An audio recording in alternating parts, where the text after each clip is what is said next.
the ancient world. I also feel that the black holes and stuff are also ways that these energetic codes come in and out of this reality.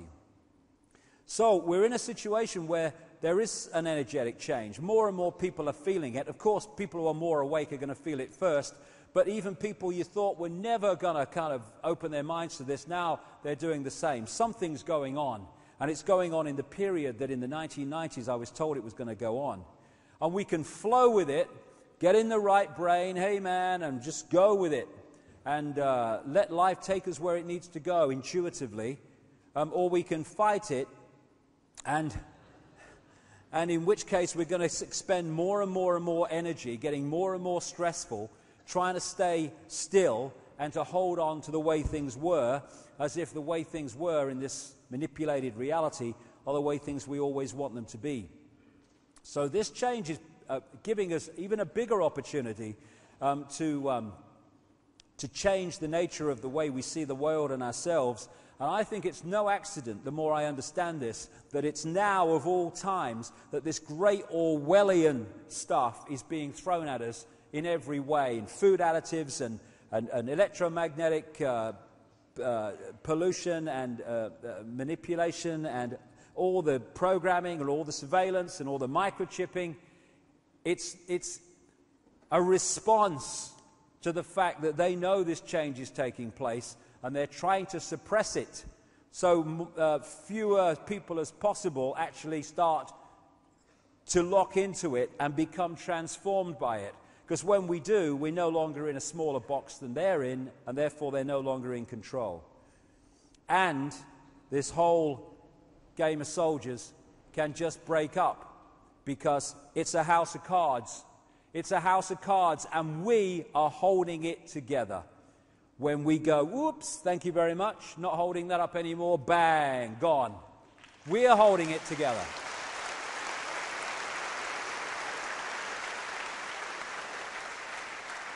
That's the point. It's not that they have constructed this, they have manipulated us to construct it. You cannot solve problems with the same level of consciousness that created them. No, but the same level of consciousness is not where we're going now. We're going to another one, to change our reality. And it's a time to choose. A time to choose if we want to flow with this and become the full magnitude of who we are, or whether we want to stay in the box like little frightened mice, saying, oh my God, I can't say boo to a goose, the goose won't like it. Free your mind and let nothing and no one enslave it is a great motto for everyone, I would suggest, including myself. As Mencken said at the start of this event today, I believe that any man that takes the liberty from another into his keeping is bound to become a tyrant, and that any man who yields up his liberty in however slight the measure is bound to become a slave. That's how we got into this. Voltaire, so long as the people do not care to exercise their freedom, those who wish to tyrannize will do so. For tyrants are active and ardent and will devote themselves in the name of any number of gods, religious or otherwise, to put shackles on sleeping men. We have created it because we have become sleeping men and women.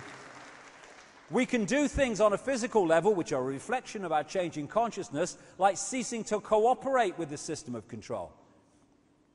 We've had a discussion outside the White House. We've had a discussion and we've decided this is going to happen. Mass of the people. No, it's not. We ain't doing that. Where's the power? Gone. Gone. The power is with us, and we have been cooperating with the building of our own prison. When we cease to cooperate, the prison can't be built because there's not enough people to do it if the people who are being enslaved don't do it to themselves. As Albert Einstein said, the pioneers of a warless world are the youth that refuse military service.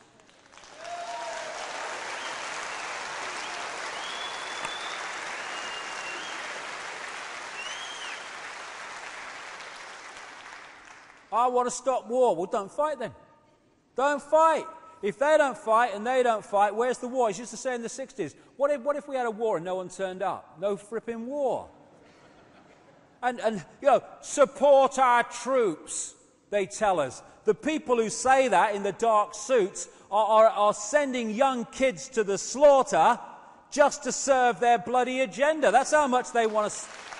support our troops. Sodom. They never fight the wars. Have you noticed that? George Bush declares a war. If he'd have been on the front line when the first bullet was fired in Iraq, he'd have been under a bed in Houston when the second bugger went off. These people don't fight wars. They send young people to fight bloody wars. When they don't, there's no bloody war. That's what we need to do. And it's like religions. So, the guy in another country, the leader, he sends his youth off to war. This guy in this country sends this youth off to war. The two youth fight each other. For what? For two pairs of prats with an agenda that they even know about, probably. If we can move our point of observation from in this world to the out-of-body state, then we change our reality. And in an out-of-body state, we ask ourselves, so often, I say this, what would change this world dramatically overnight is if everyone started doing what they knew to be right instead of what they thought was right for them in the moment. What a transformation that would be. All the time, we intuitively know what is right, but it's like, yeah, but what are the consequences for me? What are the consequences for me, or what's stopping this transformation of this world happening? Because, I think it's unjust, but if I do something about the unjustness of this, what will be the consequences for me? People say to me all the time, insiders, look, I'll give you this information, but, don't mention my name, will you? All right, I'll do it then. And when we get to that point where we're doing what we know to be right, instead of doing what we think is right for us in the moment, then everything changes. And what is right for us in the moment? Only what body consciousness thinks it is. In the out-of-body state, when we're in that state, are we saying, oh my goodness me, I ain't half glad that I didn't do what was right there, because I'd have had a bit of a problem here?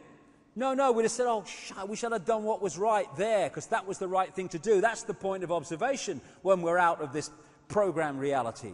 As Martin Luther King said, injustice anywhere is a threat to justice everywhere. Injustice for people we don't like is just as important as injustice against people we do. What would oneness do? That's the question. If we were in that oneness state, what would it do in this situation?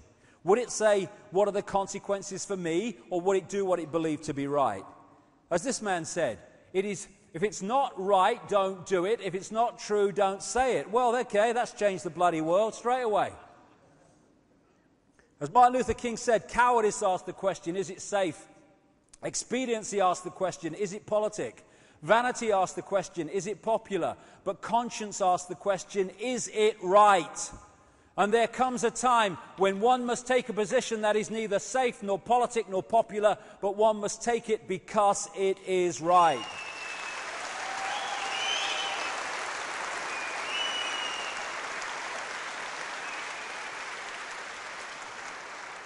Infinite love, infinite consciousness. The existence of an infinite consciousness is the only truth. Everything else is illusion. It's the imagination of that consciousness made manifest. Gandhi said, strength does not come from physical capacity. It comes from an indomitable spirit, an inspirable will. And that's the will to do what we know to be right, both for ourselves and for the greater good, because we are ourselves and we are the greater good. Getting out of this thing, fearing what other people think, fearing our shadow, fearing anything. We are infinite consciousness, having it experience. There's nothing to survive. There is nothing to fear. This is our natural state. It's about time we went back to it. As William Reich said, so I started off with this, we should not fear to enter a forest because there are wildcats in the trees. We should not yield our right to well-controlled speculation. It is certain questions entailed in such speculation which administrators of established knowledge fear. But in entering the cosmic age, we should certainly insist on the right to ask new, even silly questions without being molested. We must take that right. You want to laugh at me? Good, have a good laugh. Pleased for you. You want to condemn me for what I'm saying because it's outside the norm? Great, fine. You have a right to say that. I have a right to say this. Everyone's a winner. This is what's happening now. We're starting to wake up, and we have the opportunity now. It's a wonderful time